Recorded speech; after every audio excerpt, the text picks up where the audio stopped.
Hey team, thank you for joining me on the first live stream from the Influential PMO channel. Um, I've picked an incredible night. It's really stormy outside, really windy. The fences are banging. The phone line's probably going to fall down, and this could all go terribly wrong. I can see already there is something like a 1 minute delay on transmission to you receiving footage. So if anything goes wrong on that, I'm really sorry. Let me know in the live chat if audio is not good or anything like that. Okay, so I'm just going to jump straight in, and this session really is this is a presentation of project management salaries.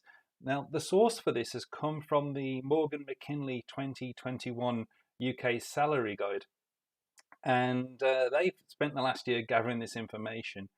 And I thought it would be useful to present this information to you. And if you're on live, we can have a little bit of back and forth if there's anything that you see that's interesting. If you're watching the recording of this and you just want to skip straight ahead to the parts that are relevant to you, I'll put links into the timestamps in the description. So you can just jump straight through to project manager salaries, BA salaries, PMO salaries, change manager salaries, and I think program manager salaries are in here as well. A couple of things to just point out about the information that's available. It's from Morgan McKinley, as I said, and they've obviously spent a bit of time working on gathering this over the last year. It's not my data, so there are some parts of it that I can't fully explain, so we'll have to try and interpret them together as best as we can. The sample seems to be looking primarily at the London communities, so keep in mind that if you're outside of London, there is something like a 10 to 15% salary increase in London. And that's something that we observed looking at the APM salary survey last year. And I'm sure a similar sort of calculation should be applied here as well. So with that, I'll jump straight in. I should point out that the categories that they've used are there's permanent and contractor types in here as well, and they've broken up their seniority based on groups of 0 to 3 years, 3 to 5 years, and 5 years plus. So I'm just going to pop that up on the screen now. Okay, so this is the Morgan McKinley Salary Guide. I'll put the link to this in the description as well if you want to read the whole thing. It's over 100 pages. They've really gone above and beyond to actually gather all of this information. And people working in project management and change only represent a very small part of that cohort.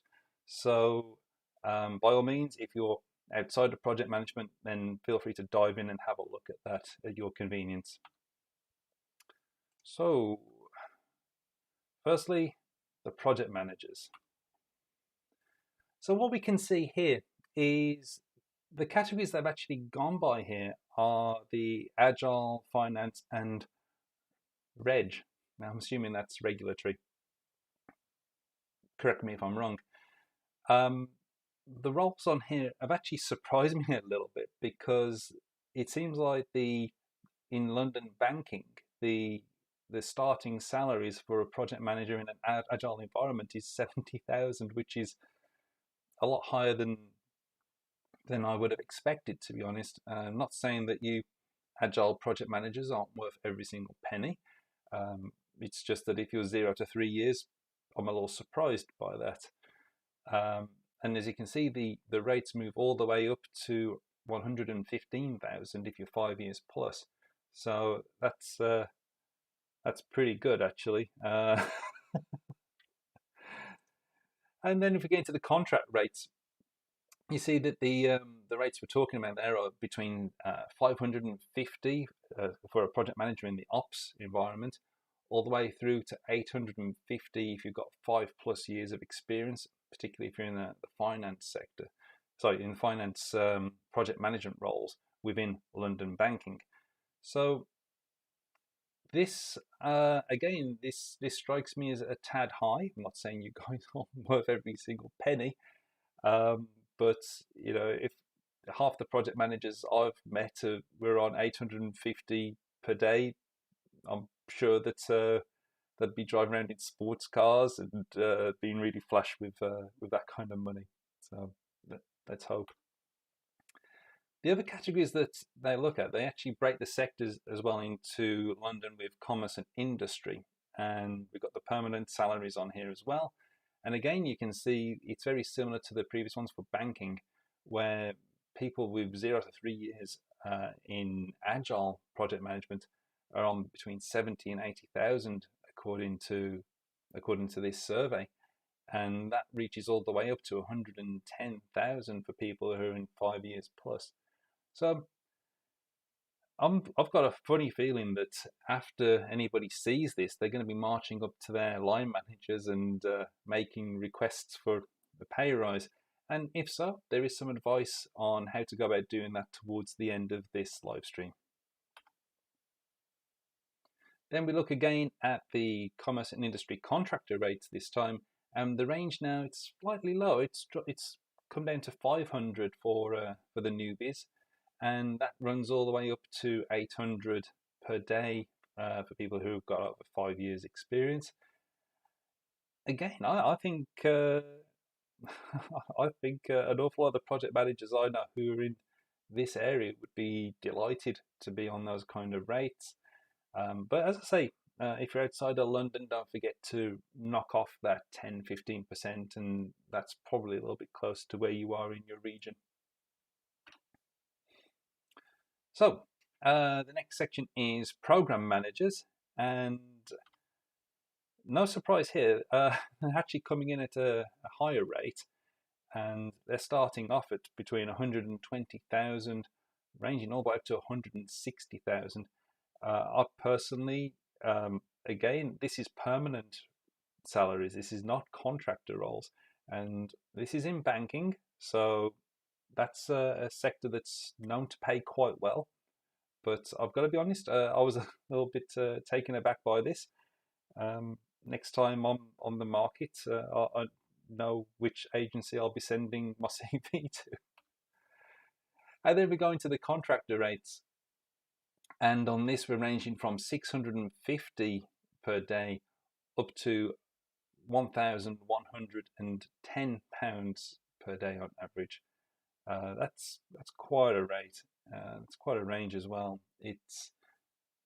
That's an impressive amount of money to be bringing in. And the thing is that when you look at some of these programs that are taking place, especially in London banking, there are some major programs that are taking place, and the people who are running these sort of programs, they're having to deal with such complexity and having to deal with such detail, and have to be over the top of everything. And to be honest with you, the most stressed out people I've ever met in my life have been program managers in London banking, so, and especially contractors as well. So, whilst the rates are high, I actually do think that they're certainly earning it. And in London commerce and industry, the rates there are going from 100,000 up to 160,000. It seems fairly uniform across the types of the job titles here. So the specialization doesn't seem to count an awful lot for this particular role. It looks like program managers are actually, they're paid as pretty much standard across the range. And I'd say the same applies for contractor rates here, where it's running across all of the job titles there from 700 up to 1,000 per day. And the only difference there is on your seniority and how long you've been actually doing the role. It's it's a damn good rate, but as I say, the pressures on these program managers is immense, and there've been times where I've been supporting these program managers and seeing the huge pressures they're under. And I've been a PMO on a contractor rate, and I've been paid maybe £100 a day less. And I'm thinking to myself, would I want that extra £100 a day for the amount of extra stress that comes with it? So if you're looking at this and thinking the rates are actually quite high in some cases, then take into consideration, these professionals do take a huge personal toll. Now we're going to change managers, and I've worked with a few change managers, but not anywhere near as many as the project manager and program manager cohort. So I'll be a little bit interested to have a look at this as well. I think there's a growing awareness that change management and change managers are playing a more important role in how change is delivered. And I think that appreciation's grown over the last few years. And I'm really lucky to be working with a few very passionate people involved in the Change Management Institute. And it's definitely worth taking a little time to have a look up the work they're doing. They're doing some really good stuff. So here are the London banking perm salaries for change managers. And here we see the range is actually running from 70,000 within the insurance industry, running up to 110,000. So yeah, that's actually quite a good range. I'd say that's pretty consistent with what I've seen elsewhere. I'm not too shocked by these figures, but of course I welcome your feedback. The one thing that's a little bit of a surprise there is seeing that the ops specialization seems to be quite a bit lower there than the other specializations. I'm not exactly sure what's caused that. So maybe that's something that's worth actually considering if you actually happen to have that title. Perhaps you need to have a look and see if you can move yourself into one of those other titles and possibly land as much as a £20,000 increase. And we're seeing as well in the contract rates, the ops line there is slightly lower than the other lines as well. And I think maybe that's something that if you're a contractor in that area, don't get me wrong, I think if you're on between 650 and 750 per day, perhaps you don't feel like you need that extra 100 or 50 pounds a day and to match up with the people who have got finance in their job title. But it's that's your choice. And having a look at the commerce and industry permanent salaries, the range running there from 70,000 to 110,000. And again, we're seeing that ops line is significantly lower here. It seems like it's a more pronounced drop in the permanent salaries than it is in the contractor rates. We'll have a look at the next slide in a moment to see if that's reflected there as well. But that's an interesting trend, and it seems to be fairly consistent. Unfortunately, I don't know what the sample size was that was used for actually creating the survey, so that might be informative too. And actually this time, it's flipped. Now the change manager ops seems to be getting paid more as a contractor. So there you go. If you're feeling like an unappreciated perm in that sector, become a contractor. You'll be doing better than your peers. Okay, the next section is business analysts. And the rates here, they're running from 45,000 for newbies, and that doesn't sound too wrong based on my experience of seeing people in London banking on these perm salaries. It looks about right, that 45, 55 up to 65 range. Yeah, I really can't actually say that I see anything particularly wrong there. If there's any business analysts or anyone who's hired business analysts who are watching this, feel free to let me know in the live chat or call it out in the comments. But no, I think that the rates there seem about right.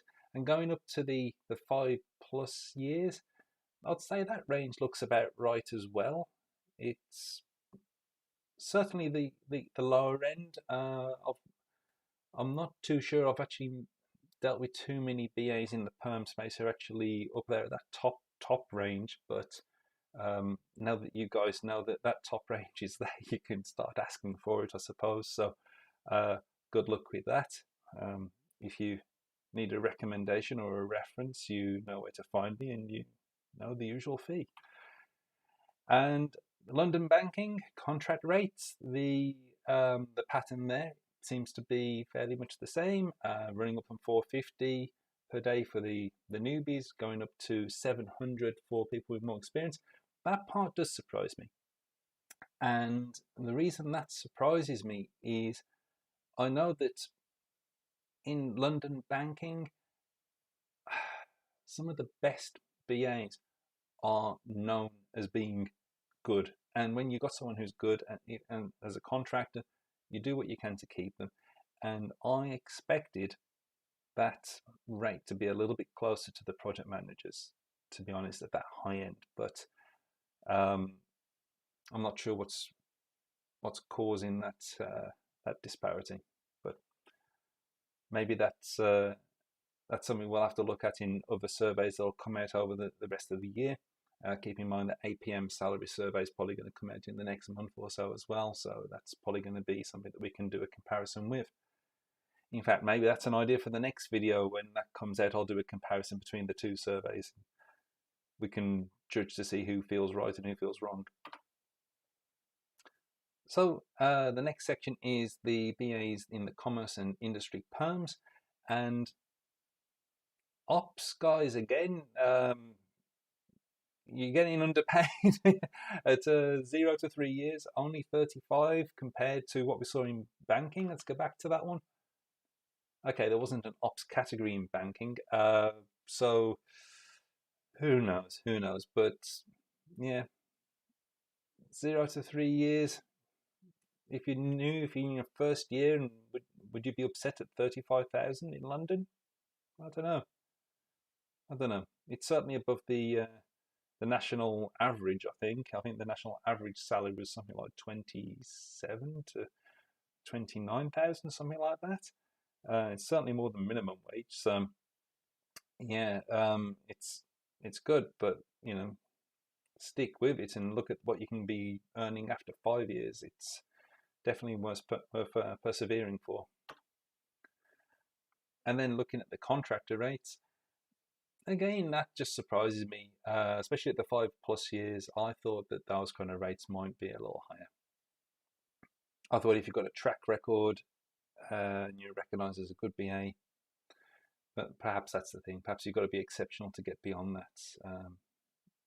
So anyway, still, it's not a bad rate though. I mean, 500 a day works out about 10,000 per month. So that's that's not bad, even when you consider the IR35 changes that are coming later on this year as well. You can still be making a significant amount of money there. So yeah, that's not too bad. Finally, the PMOs, the people who hold the whole thing together, the unsung heroes, the caped crusaders, the glue that holds those change teams together. Unrecognized heroes, maybe. Certainly recognize whenever something goes wrong, because usually the first question is, why didn't the PMO spot that? Anyway, into London banking and the perm salaries. So this is not quite comparable, because this was just pulling out the different PMO roles in. You see there's actually different levels of roles here. So it's running from analyst up to PMO manager, up to head of PMO. And so please, if you're a PMO looking at this and scratching your head and wondering, these are the this is the full range that you can actually go through, possibly in the course of a career. So it's certainly inspiring if you're down there in the first few years as being a PMO analyst, and you're on between 30 and 40,000. I would say that's consistent with what I've seen elsewhere, and the ability to very rapidly move up to the 50 to 60s, and then with a little bit more seniority, where you got people working under you. you really start to jump up there. So the real key here, and my advice as a PMO to PMOs, is the sooner you get to start line managing somebody else, even if they're a junior PMO or trainee PMO or just anyone anyone who can be part of your team, and you get the ability to line manage someone, the sooner you can get that experience onto your CV, the better. The sooner you can progress and you start getting into those PMO manager rates, and that can be life-changing differences in the amount of salary. So persevere, stick with it, and start managing people. Because what you find is, you don't actually have to learn that much more in terms of the skill set. Once you've learned the standards and the processes and the best practice, it just gets applied up to the next place you go to. The only difference is you're managing other people and you're having to deal with additional pressures from above. But it's definitely worth sticking with. And they're in the contract rates as well. Now, I think the PMO analyst rate there between the 0 to 3 year point and even the 3 to 5 year, that seems pretty low for banking to me. And I don't know if that's just because the market's been flooded over the last few years, but I don't know many PMOs who are working in London banking who are on less than 450. And that's before you even get it into the 3 to 5 year range. That's in the 0 to 3 year range in many cases. That information surprises me there. So no, if I go back into the market, I know who I won't be talking to if I'm looking for PMO banking roles. And in commerce and industry, in the permanent salaries, again, pretty similar to what we saw before. The range running from 30,000 up to 60 for the analysts, 50 through to 90 for the managers, 70 to 120 for the heads. The one thing that strikes me as a bit odd there is perhaps the PMO manager for 5 years plus is maybe just a bit on the low end.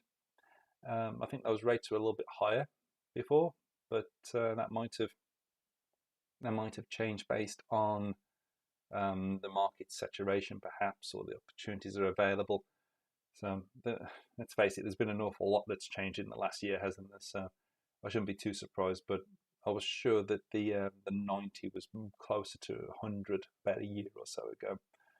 So it looks like the project managers and the program managers have been the big winners over the last couple of years, and the poor PMOs screwed again. So and then into commerce and industry, where we've got the ranges again from 200 up to 650 for the analysts, and then going all the way up to the head ofs, where it's up to 900. And again, that just surprises me a little bit. I thought that might, for a head of PMO, that strikes me as bit low. Anyway, if I've inspired any of you to go and ask your line managers for a pay rise on the back of this, the last thing I want you to do is just point at YouTube and say, Stuart told me you're not paying me enough. I don't want to have reports coming back to me about lines of people outside of the manager's doors asking for money. It's not what I'm in this for. I'm here to try and help you. I don't want you to go into this situation half-cocked. So when it comes to asking for a pay rise, just remember that despite what you think, you're not entirely, how can I put this? You're not entitled to a pay rise just because the market is at a certain level. You still have to demonstrate value. You still have to demonstrate that you're worth that extra money and you're bringing in that value. So the tips on here are to understand what you're worth in comparison to the wider market, to highlight your achievements with clear examples and data. And that's a really good point. And that's something that you should take on board when you're doing your end of year reviews. Every month, every time you accomplish something, jot it down. Now, even if you're not looking at the job market, I've said this in a video before, always have your CV 30 minutes from ready to go. And that means making sure that your achievements and your accomplishments are all being logged in it as you're doing them. Now, if you're actually staying where you're at and you don't want to move somewhere, list those accomplishments as well. Stick them in a CV, even if your CV ends up being like 10 pages long, doesn't matter. You've got your accomplishments. So at the end of the year, when you say, I think I've earned a pay rise, I think I'm worth this much more money, and you get asked why, your brain doesn't just go blank. You can point to that big list and you can say, well, I did that, I did that, I did that. And in some cases, that's really easy to do. If you're a project manager or program manager, you can point to the projects that you've delivered and the immediate value that they've released, and you can say, there you go, that's my success. But if you're in the other, in the more analytical roles like the BAs and the PMOs, this is really important because you're adding value all of the time, but you're not necessarily adding value in a way it's going to be easily remembered by people or conveniently remembered at the end of the year. So just make sure that you're actually logging it down and you can pass that in front of your boss when that review happens. And don't do what I did years ago when I was having my review, and it ended with me saying I can be paid twice as much to be this unappreciated when contracting, and actually earn nearly more like 3 times as much. But don't necessarily follow that example. That's a long story. I'll tell you about that one another time. Have realistic expectations of what you're requesting. So if you're looking at those bandings on there, maybe you don't want to jump 2 bands across. Just maybe move up to the next band or move to the higher end of your current range. When to ask for a pay rise depends on what's been going on in the business. Now, that's absolutely true. If your business has just reported massive losses and nobody's actually using your company or your industry is dying, may not be the best time to go and ask for more money. Just keep in mind that you've got to be realistic. And personally, I think it's a better idea to go in when there's a better chance of being told yes, because I believe that people will fall into a habit sometimes, and if they get used to saying no to you, it becomes very easy to say no to you about other things. So wait until you're more likely to get a yes. Arrange the meeting to be held face-to-face or over a video call if working remotely. So that makes sense. You don't want that to be over the phone. It's much better to actually be able to do it face-to-face. And yeah, that's just sensible. I think that's sensible for any kind of important meeting, and anything to do with your career or any long-term objectives. I think that's really important. Show your confidence, remain professional, speak slowly, keep to the facts, and try to use mostly positive language. The best way to do that is to practice. So as hard as it is, and as stupid as you'll feel at the time, maybe have that conversation with yourself in front of the mirror a few times and just get used to having that conversation. Or role play it out with someone, that, a friend or a family member. And it's worth doing that for job interviews as well. Just what happens is sometimes we have a tendency to ramble, and that probably happens in live streams as well.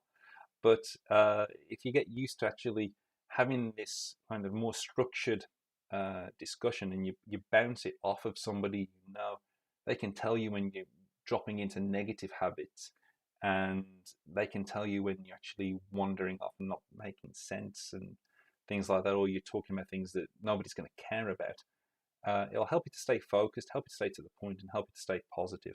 So practice, practice, practice, and then go in and good luck. And continue to perform if you got the pay rise. Continue to perform if you got the pay rise you wanted. Then, right, I think I got an error. Continue to perform as if you got the pay rise you wanted.